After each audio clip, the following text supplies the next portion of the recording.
last night, you were saying about how you guys needed to set the tone and bring the effort in the first 5 minutes. How proud are you of the way you guys responded on the second half of a back-to-back?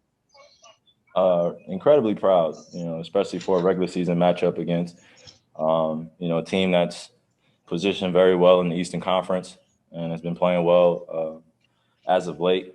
So I think it was a great test, just to be able to go out there and see where we were. A few guys out. We got a welcome home type of performance from LaMarcus tonight in terms of start and for DJ. But I think we showed our depth tonight as well, just being able to fill in guys and guys playing extremely hard. We had that effort to match. You mentioned LaMarcus. I know you guys all have a high basketball IQ. You know the right way to play, understand the game. He hasn't been out there for a month. What impressed you about what he showed tonight? I think what's always impressed me about LA is just his poise and being able to be a big body and just have that type of IQ where you have a big where you could throw it down to slow the game down and able to make good decisions. He's always been a threat down there in the post, and I think he's missed posting up. So when we're throwing it down to them and teams are switching, it gives us great opportunities to, swing the basketball, but also go through LA, which slows the game down tremendously, like I said, and we're able to pick apart the defense like that as well. Instead of just coming off pick and roll and just getting downhill, we're able to just throw it to himself. Greg Logan with Newsday. Kyrie, to follow up on that, there was a stretch in the second quarter where he either scored or assisted on 15 straight Nets points. That kind of supports what you're saying about his intelligence and throwing it out of the post to open shooters. How exciting is it to think about the potential of this team with a weapon like that when you get everybody back healthy? Well, shoot, I'd rather not think about it. I'd rather just go out there and have everybody out there playing. But, in due time, all remaining patient, we all want to be healthy, for when we make that big run after May 16th. We just use this time to kind of throw bodies out there that we've newly acquired. And we just see how we fit. Really, game to game, it depends on who's playing, who's in. And the most flexible teams in the league are usually the most successful at this point because you're able to just throw guys out there and still, have a certain standard that you want to play at. So I think we're exemplifying that every game of just filling in and just playing hard and making the right plays, playing for one another. So it feels good for sure. Malika Andrews with ESPN. Kyrie, in that kind of vein of getting everybody back, Markieff Morris said yesterday that for him, he's trying to think about the injuries that they're experiencing as it's just going to make for a better ending once we get everybody back. I know you guys are a different team, but is there any part of that glass half empty mentality or glass half full mentality you can relate to? It's going to come down to who survives this, this long journey that we have going on. Who's going to be the most healthy towards the latter end of this journey if you're blessed enough to make it there. So we understand we have to earn our way to the main stage. We don't want to take any day for granted, and we definitely don't want to rush anybody back just to be able to fill in a regular season void or anything like that. We just want everybody to be at the top of their game as healthy and going against the best of the best. That's what we're focused on here. So whoever we play at any point, we're just trying to, just be there for one another, even when guys aren't in the lineup. Like I said, it's crazy. It's a crazy season. So we're just adjusting. Yes, it is. Thank you. Alex Schiffer with The Athletic. Hey, Kyrie, what'd you like about you guys' defensive performance tonight? I think it was 11 points, held them to in the first quarter. I think 17 in the third. Just what'd you like about that?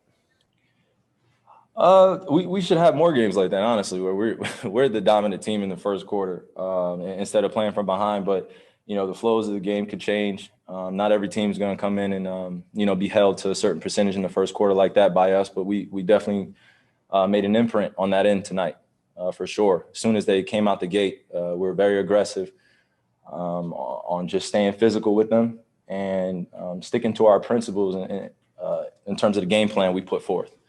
So we had a good game plan during shoot around. Just wanted to make it tough. Like I said earlier, they've been playing extremely well, so we wanted to jump on them first before they got to us. Brian Mahoney with the Associated Press. Hey, Kyrie, from the mental aspect of the game, do teams need stuff like this where you get a new piece in like Marcus, or you get Landry back, just to kind of make each game feel different, where you have something new to be excited about that maybe you didn't have yesterday? I don't know if I could frame it that way like you did, but I think the way I feel, just about the collective group of guys that we have here is just we could throw anybody out there and we can show our depth. And we just find a way to collectively come together and make something happen. It's not going to look pretty every night. I said that in the beginning of the season. I'm going to continue. It's not going to look perfect, but we continue to play. And when you're able to rely on the defensive end as a foundation, and you're able to do the little things that really create separation in the basketball game, and you're able to do it consistently, then you get to go on runs like I think we are on right now. It's never going to be perfect. So we just got to be ready to go out there and play. Last question, Christian Winfield with the New York Daily News. Hey, Kyrie. Kevin spoke earlier about his vision for this team, and he said it was less about building a championship roster and more so about building a championship culture. Can you kind of describe, I feel like number one, culture has kind of become a buzzword. Everybody uses it, but the meaning behind it could change from organization to organization. Can you kind of describe what it is that you guys have tried to build here and what steps it is that you guys have taken to build that culture that's building now? Well, I appreciate that question, because I don't know if everyone could have saw this vision a year ago or 2 years ago, or just when, kind of this was it was a birth of an idea of what a place would look like with some guys in our league that we've played against, guys in our league, we've played against each other for so long. And then now we're in one place. It's unreal at times, a little surreal, because we've all accomplished so much individually. But when we were looking at this thing, it was just a blank canvas. We saw that Brooklyn already had something great going for a certain amount of years. And, I've always been an incredible supporter and fan of the New Jersey Nets, the Brooklyn Nets. And when you talk about culture, it doesn't just happen overnight. You don't just build a team in a week or 2 weeks.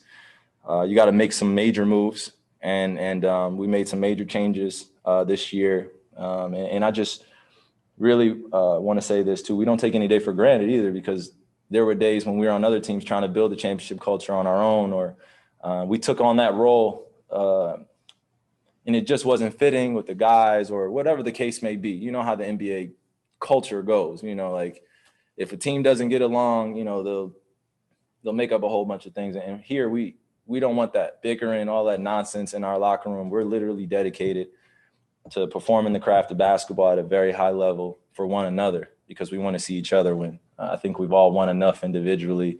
Got a few champions on the team, but now I want to see others have that same championship level mindset, mentality, and then exemplify it. It's one thing to just say it. Everybody has talks after games, like, let's do this. But the culture that's being built is that accountability, holding each other to that standard, that championship standard.